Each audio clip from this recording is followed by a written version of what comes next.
La historia en términos económicos de América Latina ha sido básicamente la historia de la inflación. América Latina pareciese que no entendiese de que el fusionar la política fiscal con la política monetaria es algo que trae consecuencias nocivas y tóxicas a sus países. En palabras más simples, América Latina, los países de América Latina no entienden de que fusionar el Banco Central o unirlo, entre comillas, al Estado crea una política monetaria tóxica para el país y por tanto para todos sus ciudadanos, los cuales se ven enormemente afectados. Ejemplo de esto hoy en día son los clásicos como por ejemplo Venezuela o Argentina, con grandes tasas de inflación, devaluación de su moneda y aumento de los precios de los bienes y servicios.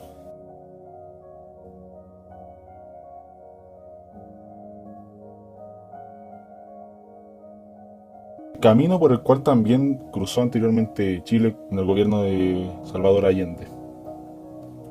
Por tanto, todo esto quiere decir de que América Latina ya ha tenido un precedente bastante negativo con todas estas medidas que tienen que ver con la emisión de moneda por parte del Banco Central. Más precisamente con que el Banco Central no sea un Banco Central independiente, ¿okay? Sino que esté ligado y pueda presentarse como un acreedor del Estado.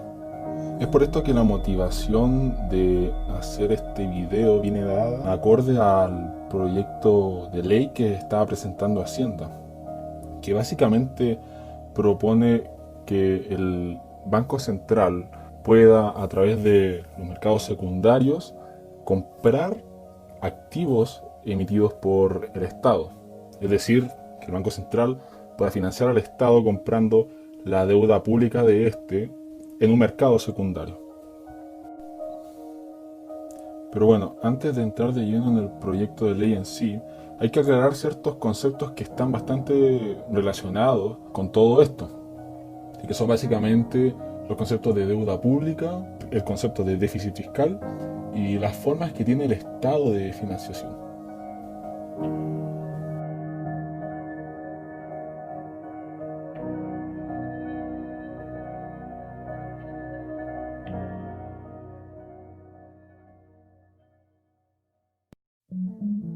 Entonces, primero, ¿qué es el déficit fiscal? Bueno, nosotros sabemos de que una de las vías de financiamiento del Estado y que es la vía principal de financiamiento son los impuestos, ¿cierto? Los impuestos van a parar al fisco y el fisco lleva unas cuentas, por así decirlo, en las cuales se puede presentar un superávit, un déficit o un equilibrio fiscal. ¿Ok? Un equilibrio fiscal quiere decir básicamente de que los ingresos que está teniendo el Estado son iguales a los gastos. Por tanto, no hay mayor problema, estamos en un equilibrio fiscal. Por otro lado, un superávit quiere decir de que los ingresos superan a los gastos. Nosotros estamos, mejor dicho, el fisco está teniendo mucho mayor ingresos principalmente a través de la vía de los impuestos que pagamos todos nosotros y está gastando poco, lo cual se traduce en digamos, en un gasto público bastante responsable. Y por otro lado, podríamos tener una situación de déficit fiscal. Y aquí empiezan los problemas, porque del déficit fiscal deriva la otra forma de financiación del Estado, que es la deuda pública.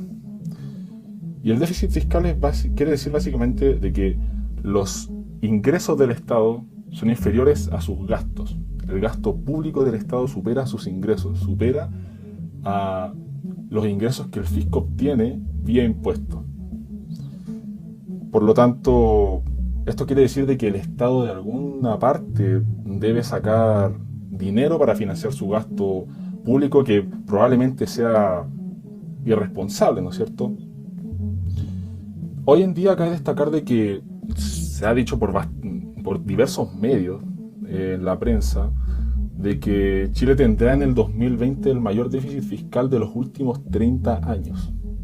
Todo esto va de la mano, ¿no es cierto?, con las medidas que se han tomado para el COVID y para la ciudadanía, y que los políticos ¿no es cierto?, pareciese que no entendiese muy bien de qué va todo esto y de que esto trae consecuencias futuras bastante graves.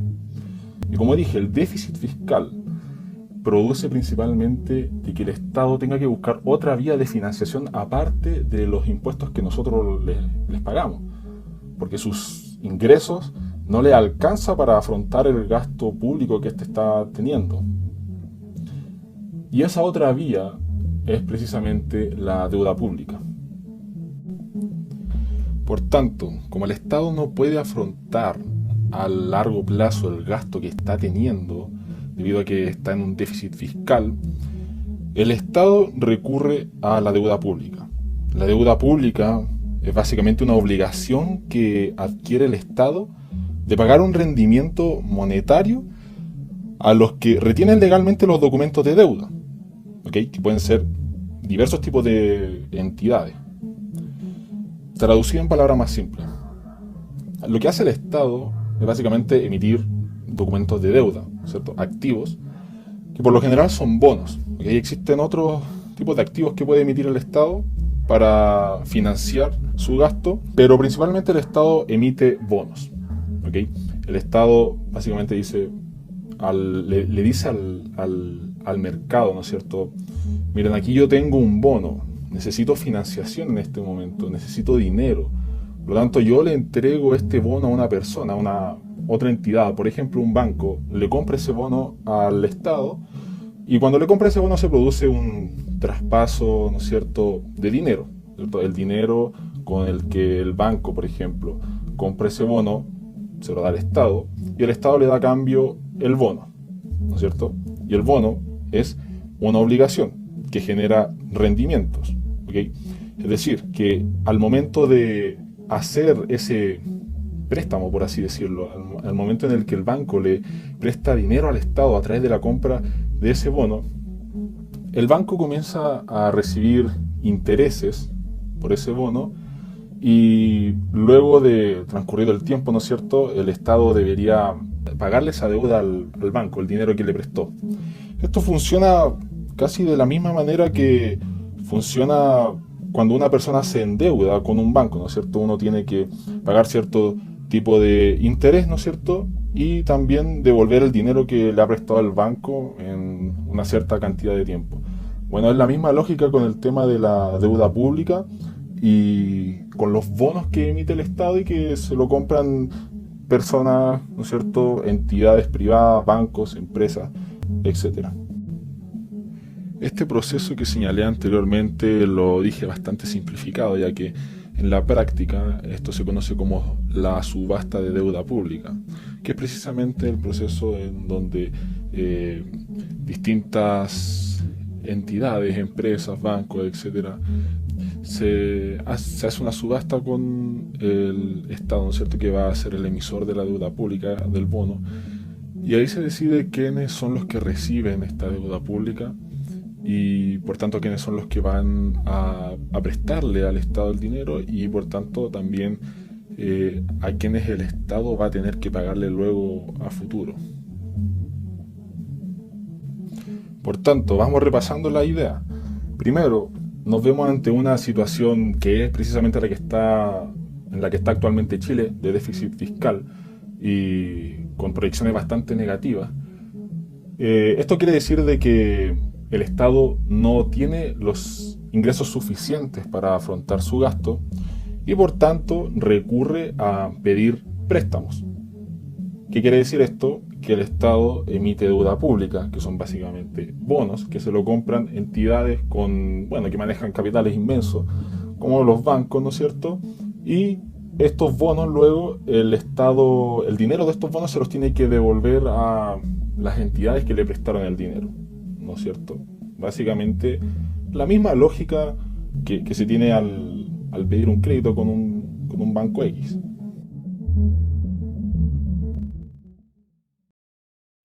El dinero no es gratis. La deuda no es un derecho. Las soluciones mágicas no existen. Las deudas siempre se pagan. Las deudas siempre se pagan. Cuando se hace impago, se pagan las deudas. Pero ¿quién paga las deudas cuando un país hace impago? Ustedes. ¿Qué pasa cuando un país hace impago? ¿Qué crédito tienen las pymes? ¿Qué crédito tienen las familias? ¿Qué crédito tienen las empresas? Ninguno. El problema de las soluciones mágicas, la solución a la crisis es muy sencilla. Hay que gastar más, endeudarse, inflacionar y devaluar. Solucionado. Si esa es la solución, ¿por qué los países que lo hacen no tienen pleno empleo? Porque hay países que lo llevan haciendo 20 años, ¿no? Deberían estar con pleno empleo. Vamos, de hecho, deberían estar importando, ¿no? Porque países que aumentan su masa monetaria un 18% anual deberían estar importando empleo. Pues porque no es cierto. Es que simplemente es falso. Es que es falso. Y sobre todo, lo peor de que es falso no es que, bueno, oye, uno se equivoca y tiene todo el derecho a equivocarse y teníamos que hacer algo. A mí me gusta eso de teníamos que hacer algo. Yo explico el New Deal de Roosevelt. Decía, no, es que había que hacer algo. Bien. Pues había que hacer algo, está bien. No se le puede quitar la honorabilidad o la buena intención a algunos gobernantes. Lo que no tiene pase es volver a hacerlo, volver a hacerlo, volver a hacerlo, volver a hacerlo. Y cuando ya has extenuado todas esas medidas, decir, es que hay que hacerlo otra vez.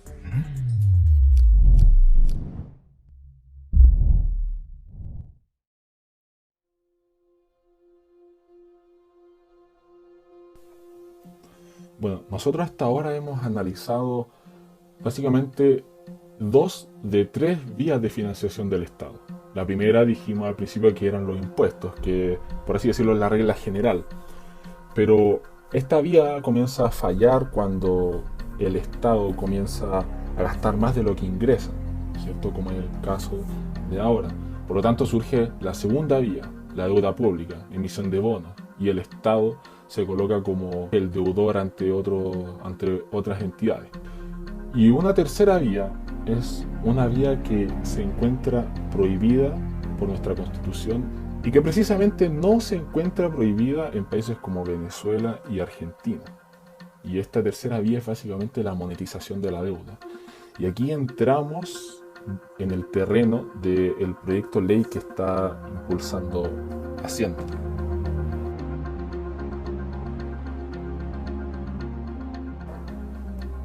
Entonces, ¿en qué consiste esta tercera vía de financiación del Estado, llamada monetización de la deuda? Bueno, la monetización de la deuda básicamente consiste en que el Banco Central le presta dinero al gobierno, ya sea de manera directa o indirecta. La manera en que el Banco Central le presta dinero al gobierno de una manera directa se da cuando los fondos del Banco Central van a parar directamente al gobierno. Cuando el Banco Central compra deuda pública, ¿no es cierto? Estos bonos de los que estábamos hablando anteriormente, que los compraban entidades privadas como los bancos o las empresas, ¿no es cierto? Bueno, en el caso de la monetización de la deuda, de esta tercera vía de financiación, y principalmente de la monetización de la deuda directa, el que los compra no son estas entidades precisamente privadas, sino que es el Banco Central el que lo compra directamente, es decir, que lo compra a través del mercado primario. ¿Esto qué quiere decir? Que el Estado emite ese título de deuda, ¿no es cierto?, ese bono, y directamente el Banco Central se lo compra, sin ningún tipo de intermediario. Esta forma de financiación de la monetización de la deuda directa está constitucionalmente prohibida en nuestro país. ¿Ok? Y esta modalidad de monetización no es la que se está impulsando a través del proyecto ley de Hacienda, sino que es la segunda. Es decir, se está impulsando una monetización de la deuda por vía indirecta.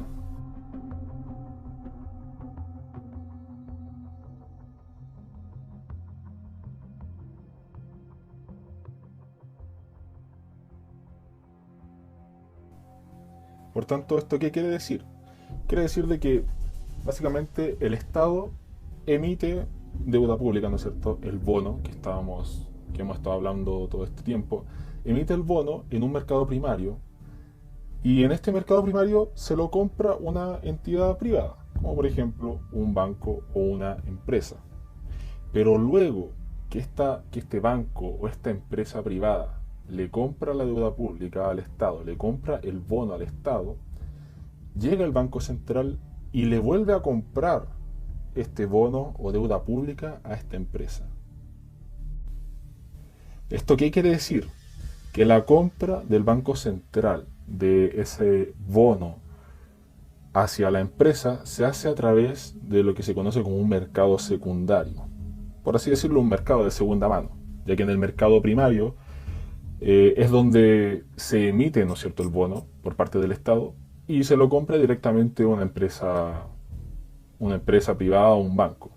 Y luego en el mercado secundario, por así decirlo, de segunda mano, llega el Banco Central y se lo vuelve a recomprar a esta entidad privada la deuda pública que adquirió del Estado.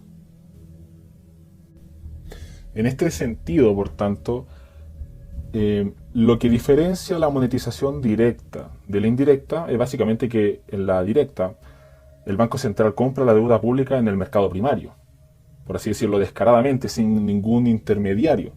Y en la monetización indirecta la compra en el mercado secundario. Pero, digamos, el soporte es el mismo, es básicamente lo mismo. Ya que si nos hacemos la pregunta de cómo es que el Banco Central compra esta deuda pública, ya sea en el mercado primario o en el mercado secundario, vamos a llegar a la misma respuesta. El Banco Central compra esta deuda pública imprimiendo billetes, ¿no es cierto?, creando depósitos simplemente e inyectando esa liquidez al mercado. Lo cual, obviamente, si se hace repetidamente esto, las consecuencias aquí son claras. Y las consecuencias son precisamente las que empezamos a hablar al principio del video, que es básicamente que se genera inflación. Se genera una inflación continua, si es que este proceso se lleva a cabo repetidas veces. Los precios de los bienes y servicios comienzan a subir. El poder de compra de la moneda comienza a bajar. Todo esto además también afecta a los tipos de interés, afecta también al tipo de cambio. Por tanto, tiene una serie de consecuencias negativas y prácticamente es como si fuese un efecto dominó en la economía.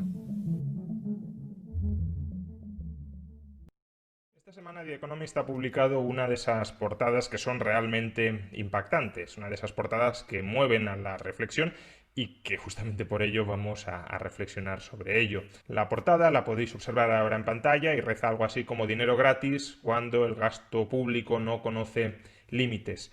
De acuerdo con The Economist, estamos viviendo un momento excepcional que ha sido acelerado por la pandemia, pero no provocado por la misma, dado que las tendencias que lo explican ya eran previas al estallido del COVID-19, y en ese momento excepcional nos encontramos con unas muy bajas tasas de inflación, incluso de deflación, que están permitiendo que los bancos centrales implementen políticas monetarias ultra expansivas, lo cual a su vez está permitiendo financiar a los gobiernos a tipos de interés prácticamente nulos o incluso en ocasiones negativos.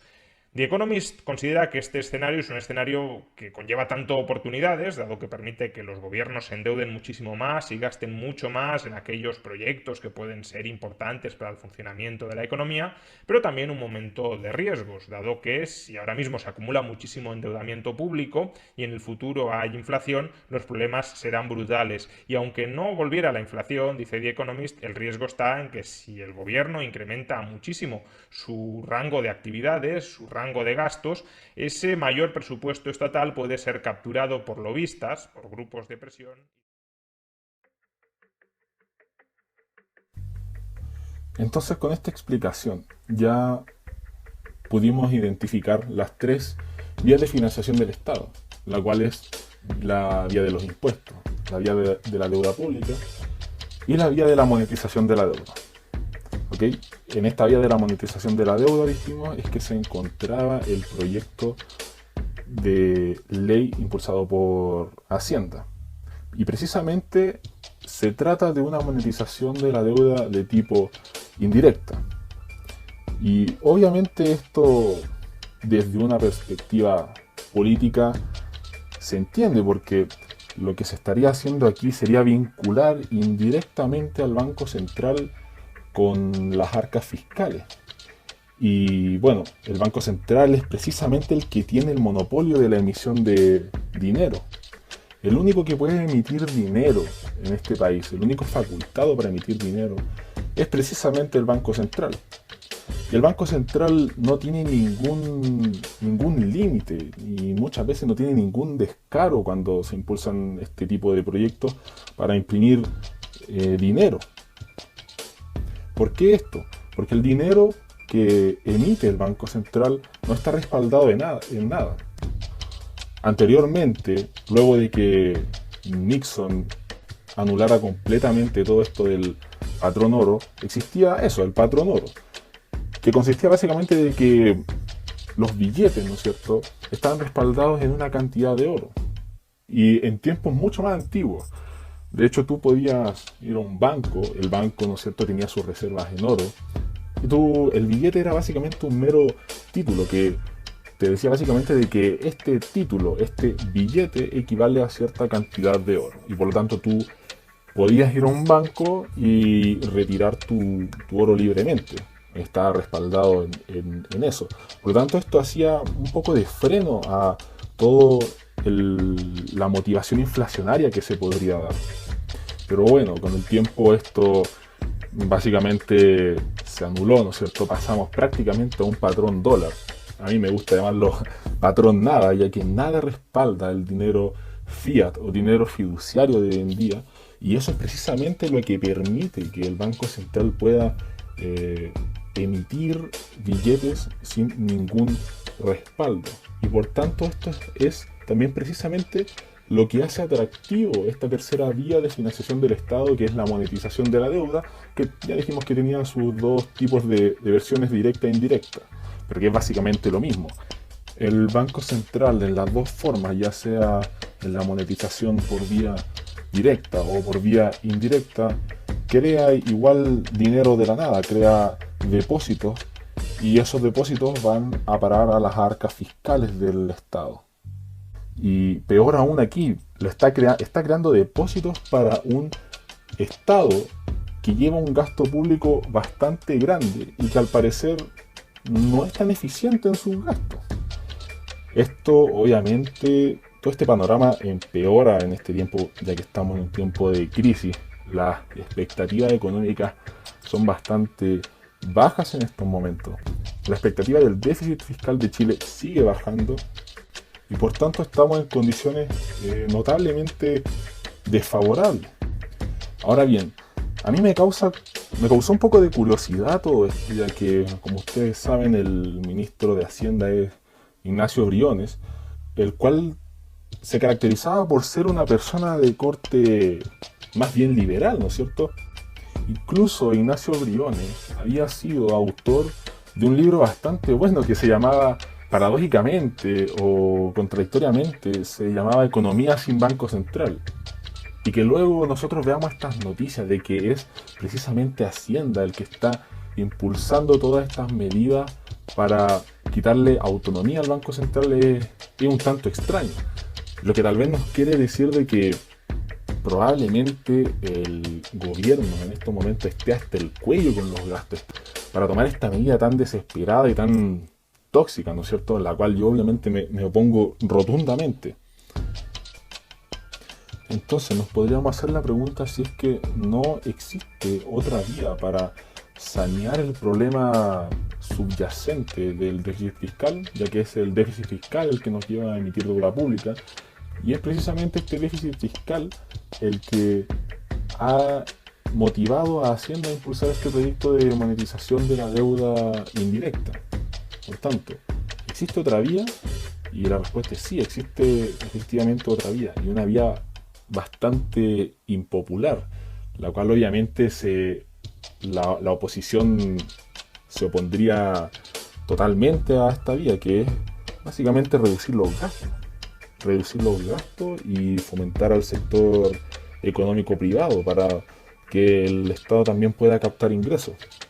Obviamente en estas condiciones de pandemia y con todo lo que ha estado pasando con el estallido social y con esta izquierda que pareciese que esta izquierda política está mucho más agresiva y agarrando terreno, que prácticamente parece que está gobernando esta izquierda y no precisamente el gobierno de Sebastián Piñera.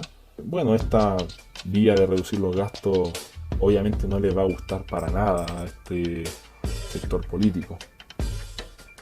E incluso esto me ha llevado a ciertas reflexiones, porque imagínense que todo esto a futuro se combine con un posible cambio de constitución.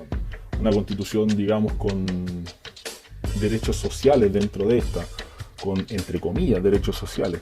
Y más encima con esta posibilidad que está impulsando Hacienda con la monetización de la deuda.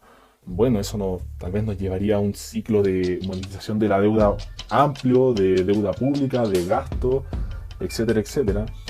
Y, por así decirlo, monetizar los derechos sociales o cosas así. Y estoy seguro de que en eso estaría a favor, totalmente a favor la oposición o gente, por ejemplo, del Frente Amplio. Lo cual obviamente es algo bastante irresponsable.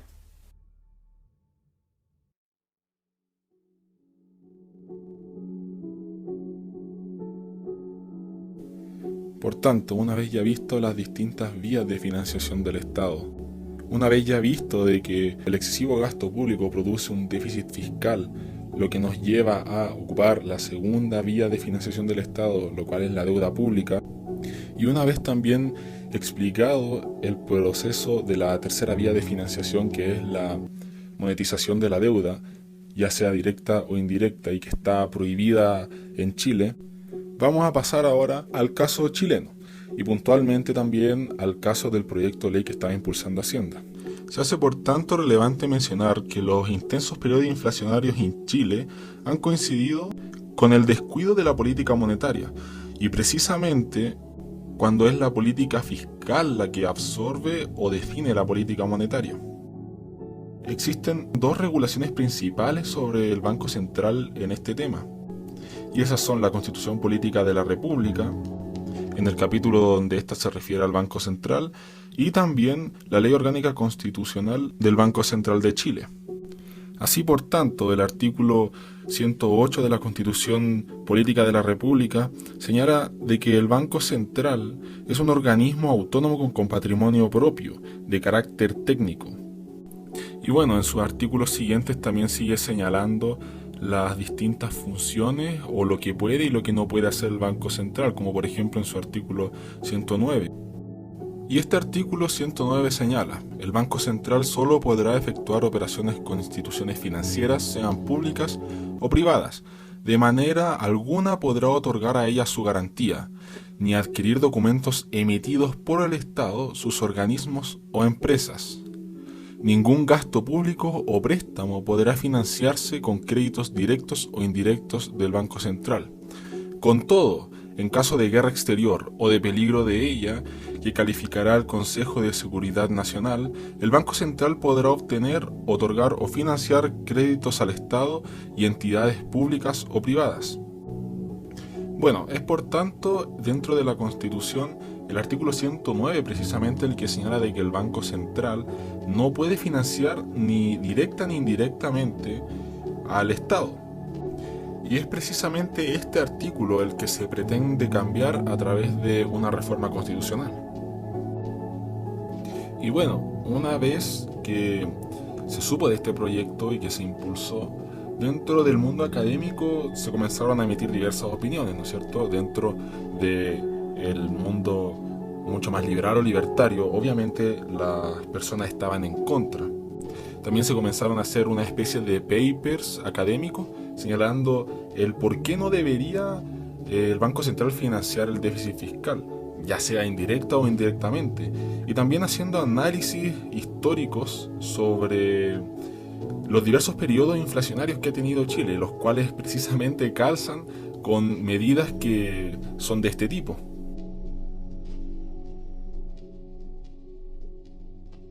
Una de las cosas que ha recalcado el ministro Briones es que él quiere mantener el carácter de esta posible medida de monetización de la deuda como excepcional. Y para esto se estableció un quórum extraordinario de 4 de los 5 consejeros del Banco Central para aprobar el uso de este mecanismo de monetización de la deuda. Abierta, requiere además el voto favorable de 4 de los 5 miembros del Consejo, lo que impone una valla adicional de resguardo para que prime la idea de que esto sea en situaciones excepcionales, excepcionalísimas, transitorias y teniendo a la vista cuestiones atingentes a la estabilidad financiera por ejemplo.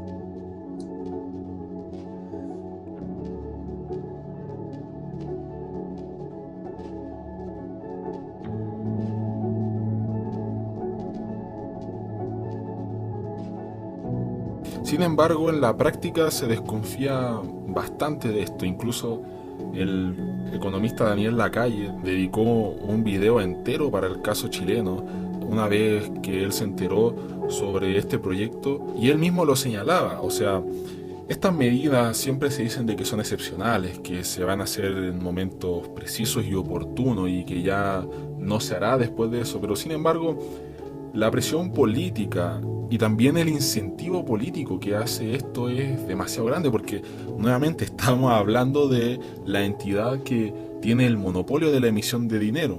Y bueno, ¿a qué gobierno no le gustaría tener la máquina de imprimir billetes para financiar su gasto público? Sobre todo un gobierno de corte o de tipo como el Frente Amplio. Y esta situación se vuelve aún más preocupante sabiendo el ambiente en el que está sumergido hoy en día Chile, o la política chilena, con todo lo del posible cambio de constitución, estallidos sociales, y una izquierda que parece que está liderando prácticamente hoy en día el país. Deberíamos, por lo tanto, presentar medidas que lo que hagan es, con el subterfugio de temporal y con el subterfugio de decir que se va a hacer por cuestiones coyunturales y extraordinarias, una propuesta que abre la puerta a la monetización del déficit fiscal, como se está haciendo, por ejemplo, en Argentina. Gobiernos de siempre considerar que la situación es extraordinaria. ¿O no piensan ustedes que lo que nos vamos a encontrar es que los gobiernos, cada vez que vean que el déficit se dispara porque gastan demasiado, cada vez que tengan el incentivo de introducir mayores subvenciones y mayores pagos clientelares a unos sectores u otros, no van a utilizar la impresión de dinero para financiar ese déficit? Acá están las 2 tablas que voy a mostrar a continuación, no voy a ser exhaustivo, pero solo intenta dar cuenta de este instrumental en distintos países, la Reserva Federal, el Banco de Inglaterra, Banco Central Europeo, Banco de Japón, Canadá, Australia, Nueva Zelanda, Suecia, países desarrollados, que incluyen, como ustedes pueden ver en la última columna, todos bonos soberanos y algunos otros incluyen otros instrumentos como bonos corporativos.